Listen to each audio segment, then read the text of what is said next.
Good morning my dear students. आज हम आपकी क्लास 5th का हिंदी लिटरेचर का चैप्टर 6 पढ़ेंगे। चैप्टर 6 में नूतन ज्ञान का आनंद है। इस चैप्टर में ये बताया गया है नूतन मतलब क्या होता है। नूतन मतलब नया, ज्ञान तो आप सब समझते हैं। नूतन ज्ञान का आनंद अर्थात इस चैप्टर को जब अभी मैं आपको पढ़कर समझाऊंगी तो आपको समझ में आएगा कि सीखने की कभी भी कोई भी उम्र नहीं होती। ज्ञान हम किसी भी उम्र में हासिल कर सकते हैं। जैसे ये नहीं कह सकते हम कि आप छोटे बच्चे हो तो बस अभी आपकी सीखने की एज है। हम कभी भी कुछ भी सीख सकते हैं। जैसा कि इस चैप्टर में स्वामी रामतीर्थ जी बता रहे हैं कि जब स्वामी रामतीर्थ जी जापान यात्रा पर गए थे तो जापान की यात्रा उनने जहाज से की थी और जहाज से यात्रा करते समय वो एक 90 वर्ष की उम्र वाले एक ऐसे व्यक्ति से मिले जिनसे उन्होंने पूछा कि आप क्या कर रहे हैं। तो उन्होंने बताया कि मैं चीनी भाषा सीख रहा हूँ। अब वो 90 वर्ष की उम्र के थे, अर्थात कितने बुजुर्ग रहे होंगे आप सोच सकते हैं। तो स्वामी जी को ऐसा लगा कि उनका ये सीखना व्यर्थ लगा उनको, क्योंकि उनको लगा कि अब इनकी इतनी ज्यादा उम्र हो चुकी है, ये कब भाषा सीख पाएंगे, कब इसका उपयोग कर पाएंगे। और जब उनने ये चीज उन व्यक्ति से कही तो उनने कुछ ऐसा उत्तर दिया जिससे स्वामी रामतीर्थ जी को पूरा ये एहसास हो गया कि सीखने की कोई भी उम्र नहीं होती। ज्ञान को हम किसी भी उम्र में, किसी भी आयु में सीख सकते हैं। नूतन ज्ञान का आनंद। स्वामी रामतीर्थ जी आधुनिक भारत के विख्यात योगी और संत थे। ये आप सब लोगों को पता होगा। स्वामी रामतीर्थ जी के बारे में आप सब लोग जानते हैं ना। आप सब लोगों ने इनके बारे में पढ़ा है कि ये हमारे जो आधुनिक भारत के विख्यात योगी भी हैं और संत भी थे। इन्होंने क्या किया, विदेशों में भारतीय संस्कृति का प्रचार प्रसार किया है। विदेशों में भारतीय संस्कृति को लोकप्रिय बनाने के लिए स्वामी जी क्या करते थे, देशाटन भी करते थे। देशाटन करना मतलब देश देश में जाके यात्राएं करते थे। एक बार क्या हुआ, स्वामी रामतीर्थ जी जब देशाटन के लिए जापान निकले। देशाटन मतलब अभी मैंने बताया कि देश देश की यात्राएं, अलग अलग देशों में जाकर यात्राएं करते थे।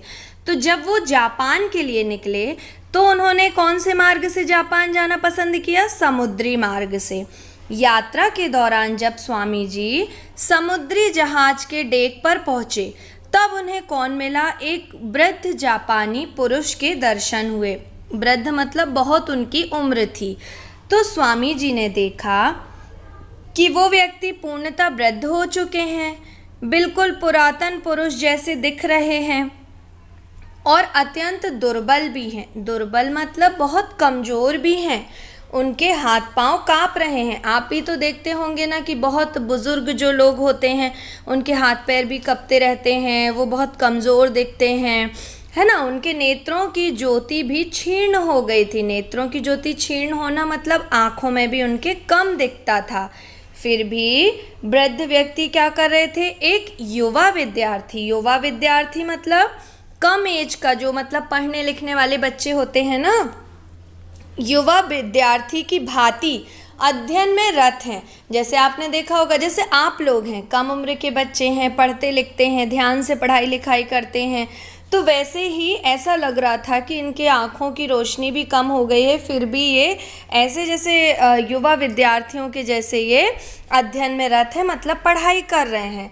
वृद्ध व्यक्ति को प्रयत्नशील देखकर स्वामी जी को बहुत आश्चर्य हुआ कि इतने वृद्ध हैं, इसके बाद भी इतने काम में लगे हैं। ये देखकर स्वामी जी को बहुत आश्चर्य हुआ। स्वामी जी वृद्ध व्यक्ति के निकट गए। स्वामी जी को जब आश्चर्य हुआ तो उन्होंने सोचा कि चलो इन वृद्ध पुरुष से बात करते हैं। वृद्ध पुरुष के निकट गए। स्वामी जी के आश्चर्य का ठिकाना ना रहा। स्वामी जी को देख के बहुत आश्चर्य हुआ जब उन्होंने देखा कि वृद्ध चीनी भाषा सीख रहा है। कारण कि चीनी भाषा विश्व की सबसे जटिल भाषा है। देखिए यहाँ पर आपको एक और इम्पोर्टेंट बात पता चलती है कि हमारे विश्व की सबसे जटिल भाषा कौन सी है, चीनी भाषा है। तो ये देखकर उनका आश्चर्य और ज़्यादा बढ़ गया कि इस भाषा को सीखने के लिए तो कई वर्षों का समय चाहिए, परंतु अगले कुछ वर्षों तक क्या ये वृद्ध व्यक्ति जीवित रह सकेंगे? मतलब ऐसा वो स्वामी रामतीर्थ जी उनको देख के सोच रहे थे कि ये जो चीनी भाषा होती है वो तो विश्व की सबसे जटिल भाषा होती है और इस भाषा को सीखने के लिए तो कई वर्षों का समय लगता है। और ये जो वृद्ध व्यक्ति हैं ये तो इतने ज़्यादा वृद्ध दिख रहे हैं कि ना इनको आँखों में दिख रहा, हाथ पैर इनके अलग कँप रहे हैं, बहुत ही वीक हैं, कमज़ोर हैं। तो ये क्या इतने लंबे समय तक जीवित रह पाएंगे जब तक ये भाषा कंप्लीट सीख लें? चीनी भाषा सीखकर इनको और लाभ भी क्या होगा, अभी इतने बुजुर्ग हो चुके हैं। स्वामी जी के मन में इस तरीके के अलग अलग प्रश्न जन्म लेने लगे, मतलब उनके मन में ऐसे कई प्रकार के विचार आने लगे। अब स्वामी जी को वृद्ध पुरुष की क्रियाशीलता अनावश्यक प्रतीत हुई। उनको ये लग रहा था कि ये क्यों इतना परेशान हो रहे हैं, इस एज में तो लोग बिस्तर पे रहते हैं, ये क्यों इतना परेशान हो रहे हैं, इतने क्रियाशील क्यों बन रहे हैं। लेकिन उनकी लगन, किसकी? वृद्ध व्यक्ति की लगन देखकर इनको जिज्ञासा होने लगी। जिज्ञासा मतलब ये उत्सुक हो गए पूछने के लिए, जानने के लिए। और जिज्ञासावश स्वामी जी उनके समक्ष खड़े हो गए। उन्हीं व्यक्ति के पास, जो वृद्ध व्यक्ति हैं उनके पास जाकर स्वामी जी खड़े हो गए और कोई व्यक्ति मेरे समक्ष खड़ा है। जब ऐसा आभास, वृद्ध व्यक्ति को ऐसा आभास भी नहीं हुआ कि उनके पास कोई खड़ा है। क्यों? क्योंकि उनका सारा ध्यान अध्ययन में लगा था। यदि हम भी जब ध्यान से कोई चीज़ पढ़ते हैं या आप लोग कोई भी चीज़ जब ध्यान मगन होके करते हैं तो आपको आपस की बातें भी सुनाई नहीं देती, आसपास क्या हो रहा है, हमारे पास कौन खड़ा है, ये भी ध्यान नहीं होता यदि हम एक जगह अपना ध्यान लगाते हैं तो। ऐसे ही वृद्ध व्यक्ति का सारा ध्यान चीनी भाषा सीखने में था। तो जब स्वामी रामतीर्थ जी उनके पास जाकर खड़े हो गए तब भी इनको कोई भी ऐसा आभास नहीं हुआ कि इनके पास कोई खड़ा है। सहसा मतलब अचानक वृद्ध व्यक्ति को खांसी आ गई। बुजुर्ग तो थे, उनको खांसी आ गई और लगातार उनको खांसी आने लगी। अब खांसी रोकने के लिए उन्हें एक दवा खानी थी, मतलब वो वृद्ध व्यक्ति खांसी रोकने के लिए कोई सी दवा लेते थे कि जब बहुत ज़्यादा खांसी आती थी वो दवा को खा लेते थे तो उनकी खांसी में आराम मिल जाता था। इसलिए उनने क्या किया, एक डिब्बी से गोली निकाली।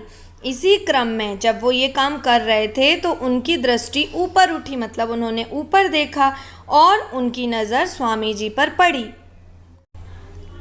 स्वामी जी ने वृद्ध व्यक्ति को नमस्कार किया। अब जैसे ही वो वृद्ध व्यक्ति की नज़र स्वामी जी पर पड़ी तो स्वामी जी ने उनको नमस्कार किया। फिर उन्होंने कहा, महाशय, मैं भारत देश का रहने वाला हूँ और देशाटन के लिए जापान जा रहा हूँ। देशाटन मतलब देश विदेश की मैं यात्राएं करता हूँ और मैं ऐसे ही यात्रा करने के लिए जापान जा रहा हूँ। आप शायद जापान के रहने वाले हैं, क्योंकि वो जापानी दिख रहे थे इसलिए इन्होंने कहा आप शायद जापान के रहने वाले हैं। तो वृद्ध व्यक्ति कहते हैं, हाँ मैं जापानी हूँ। मैं इस वर्ष आने वाले दिसंबर में 90 वर्ष, 90 मतलब जानते हैं 90 वर्ष का हो जाऊँगा और अपना जन्म दिवस मनाऊँगा। मतलब वो बताते हैं कि जैसा कि स्वामी रामतीर्थ जी को हो रहा था कि ये बहुत बुज़ुर्ग हैं तो उनने भी बता दिया कि हाँ मैं इस वर्ष दिसंबर में 90 वर्ष का हो जाऊंगा और अपना जन्मदिन भी मनाऊंगा। मतलब उनको ये भी है कि मैं जन्मदिन भी मनाऊंगा, मैं मतलब अभी जीऊंगा। स्वामी जी ने जिज्ञासा प्रकट की, संभवतः आप चीनी भाषा सीख रहे हैं। मतलब स्वामी जी ऐसा उनसे पूछने लगे कि आप चीनी भाषा सीख रहे हैं? हाँ। तो वो कहते हैं कि वृद्ध व्यक्ति कहते हैं, हाँ मैं चीनी भाषा सीख रहा हूँ। फिर स्वामी रामतीर्थ जी उनसे पूछते हैं कि इसे सीखने में आप कितने वर्ष लगाएंगे?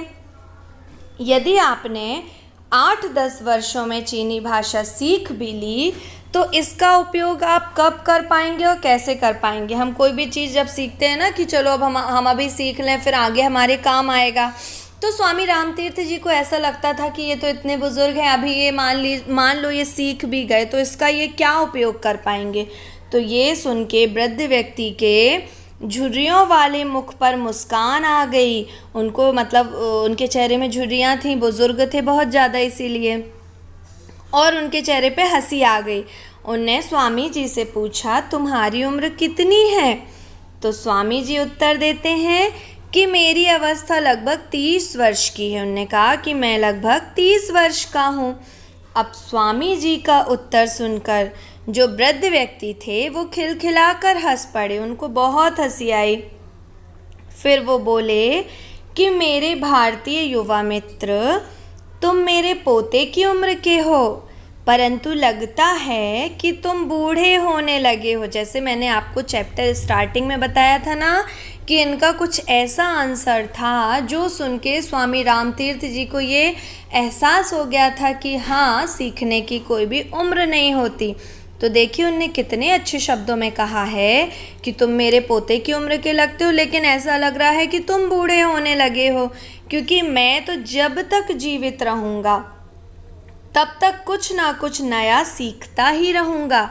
जीवित रहते हुए एक एक दिन का उपयोग ना करूँ यदि, तो मृत ही समझूं। मतलब उनने अपने जीवन के एक एक दिन को कितना उपयोगी बताया है कि मैं हर एक दिन का उपयोग बहुत अच्छे से करता हूँ, मैं हर दिन कुछ नया सीखने की कोशिश करता हूँ।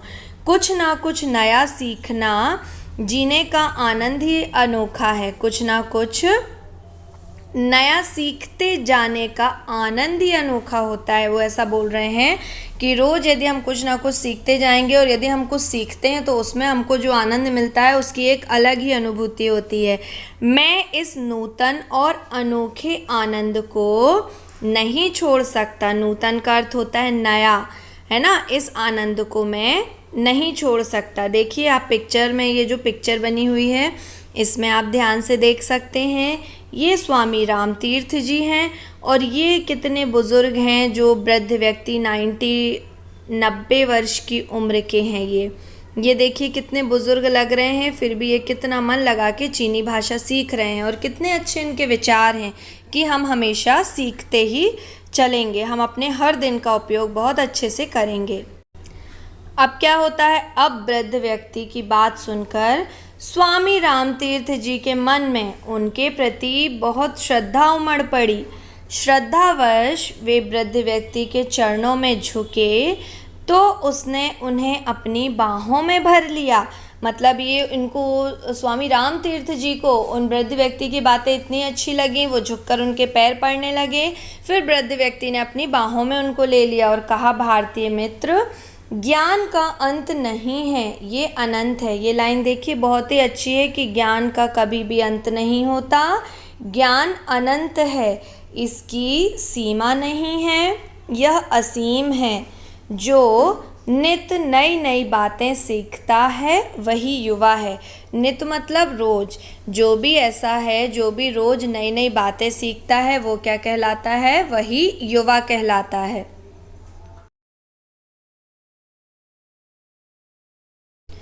शब्दों के अर्थ। देशाटन, देशाटन का अर्थ क्या होता है, देश देश की यात्रा। ज्योति, ज्योति का अर्थ होता है प्रकाश या उजाला। रत, मन से काम में लगा हुआ। मतलब हम जब कोई भी काम मन से करते हैं, है ना, तो मन से काम में लगना अर्थात उसमें रत हो जाना। जटिल का अर्थ होता है कठिन। आभास, किसी भी चीज़ या किसी भी बात की झलक आभास होती है। आभास एहसास होना किसी भी चीज़ का, किसी भी बात की, या झलक होना, है ना, झलक दिखाई देना। एकाग्र, एकाग्र का अर्थ होता है एक ही पर सृष्टि या ध्यान। एकाग्र मतलब होता है ध्यान, या किसी भी एक ही चीज़ पर हमको अपनी दृष्टि, अपनी आंखें लगाए बैठना, वो होता है एकाग्र। तल्लीन का अर्थ होता है किसी भी काम या सोच में पूरी तरह डूबा हुआ। मतलब जैसे कि वृद्ध व्यक्ति तल्लीन थे ना अपनी चीनी भाषा सीखने में, अर्थात वो जिस काम को उन्हें ले लिया उसमें वो पूरी तरह डूब गए थे। पुरातन, पुरातन का अर्थ क्या होता है, बहुत बहुत पुराना। क्षीण, क्षीण का अर्थ होता है पूरी तरह कमज़ोर। जिज्ञासा, जिज्ञासा अर्थात जानने की इच्छा। क्रियाशीलता, किसी भी काम में लगने वाला भाव, कि हम कोई भी काम यदि कर रहे हैं तो उसके लिए हम कितने ज़्यादा एक्टिव हैं, कितने क्रियाशील हैं। समक्ष, समक्ष का अर्थ होता है बिल्कुल सामने। अवस्था मतलब उम्र की माप, वर्षों में, मतलब किस एज के हैं वो, उम्र की माप को हम वर्षों में बता रहे हैं। और नित का अर्थ होता है प्रत्येक दिन या रोज। स्वामी रामतीर्थ जी कौन थे? स्वामी रामतीर्थ जी आधुनिक भारत के विख्यात योगी और संत थे। प्रश्न दूसरा, जहाज के डेक पर स्वामी जी की किससे भेंट हुई? जहाज के डेक पर स्वामी जी की भेंट एक वृद्ध जापानी पुरुष से हुई। प्रश्न तीसरा, वृद्ध व्यक्ति के अनुसार कौन मृत के समान है? तो वृद्ध व्यक्ति के समान जो जीवित रहते हुए एक एक दिन का उपयोग नहीं करता, वो व्यक्ति मृत के समान होता है। अब मौखिक प्रश्नोत्तर के बाद लिखित प्रश्नोत्तर देखते हैं। लिखित प्रश्नोत्तर का प्रश्न पहला, स्वामी जी देशाटन क्यों करते थे? स्वामी जी देशाटन विदेशों में भारतीय संस्कृति को लोकप्रिय बनाने के लिए करते थे। प्रश्न दूसरा, वृद्ध व्यक्ति की अवस्था का वर्णन करो। तो वृद्ध व्यक्ति की अवस्था का वर्णन करना है कि वो कैसा दिखता था, उनके बारे में हमें पूरा बताना है। तो वृद्ध व्यक्ति पूर्णतः वृद्ध हो चुका था। वह बिल्कुल पुरातन पुरुष जैसा दिख रहा था। पुरातन मतलब पुराना, एकदम बहुत बुजुर्ग था वो। वह अत्यंत दुर्बल था। दुर्बल मतलब बहुत कमज़ोर था। उसके चेहरे पर झुर्रियाँ पड़ी थीं और हाथ पांव काँप रहे थे। उसकी आँखों की रोशनी भी बहुत कम थी। उसकी आयु लगभग 90 वर्ष की थी। ये उसके बारे में हमने वृद्ध व्यक्ति के बारे में पूरा वर्णन कर दिया। प्रश्न तीसरा, वृद्ध व्यक्ति वृद्धावस्था में भी नई भाषा क्यों सीख रहा था? तो वृद्ध व्यक्ति अपने जीवित रहने के एक एक दिन का उपयोग करना चाहता था। कुछ ना कुछ नया सीखते रहने में उसे आनंद आता था, इसीलिए वृद्धावस्था में भी वह नई भाषा सीख रहा था। अब लिखित प्रश्नोत्तर का चौथा और लास्ट प्रश्न है, वृद्ध व्यक्ति ने स्वामी जी को क्या समझाया? तो वृद्ध व्यक्ति ने स्वामी जी को समझाया कि कुछ ना कुछ सीखते रहने में अनोखा ही आनंद है। प्रश्न तीसरा, कोष्टक के उपयुक्त शब्दों पर सही का निशान लगाना है। तो देखिए, आपको क्वेश्चन दिया है और उसमें 2 शब्द लिखे हुए हैं और दोनों में ब्रैकेट बने हैं। जो आपको उसके लिए उचित लगता है उस पर सही का निशान लगाना है। फर्स्ट क्वेश्चन है, स्वामी जी थे, क्या थे? योगी थे या वियोगी थे? तो आप सबको पता है कि स्वामी जी योगी थे, तो इसमें आप योगी को टिक कर देंगे। स्वामी जी करते थे, क्या करते थे स्वामी जी? भिक्षाटन करते थे कि देशाटन करते थे? क्या भिक्षा मांगते थे या देशाटन का अर्थ होता है देश देश की यात्रा करते थे? तो हमें पता है कि स्वामी जी तो देशाटन करते थे, अर्थात देश विदेश की यात्राएं करते थे।